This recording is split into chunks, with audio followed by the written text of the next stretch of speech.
Hi everybody, I'm Rick Hopkins with Weiler Corporation, and today I'd like to demonstrate some tips for safe and effective use of bonded abrasive cutting wheels. Proper use of any power tool starts with proper safety. Be sure that you're always working in an environment that is open, clear, clean, and free of obstruction. Proper PPE should always be worn, and lastly, ensure that a guard that's rated for the power tool being used is properly mounted and fixed.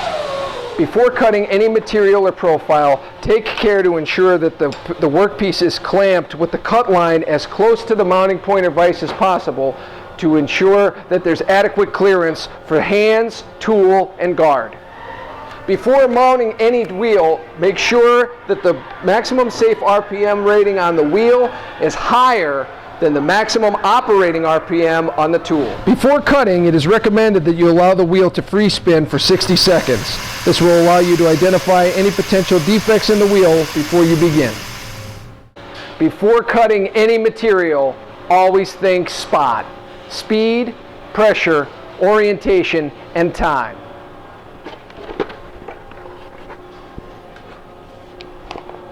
When cutting thin material, do not bump or impact the material as you begin to cut, as this can damage the wheel, reduce cutting performance, or lead to wheel failure. Using light pressure and a constant motion through the cut provides the fastest cut rate and will prolong wheel life. When cutting thicker material, approach the workpiece from the same angle, increase your motion through the cut as appropriate for the thickness of the material, and use appropriate pressure. Cutting round bar and round tubing is easier since the contoured surface provides the same contact surface regardless of angle of approach. Applying light to moderate pressure and constant movement will provide the most efficient cut and minimize heat buildup.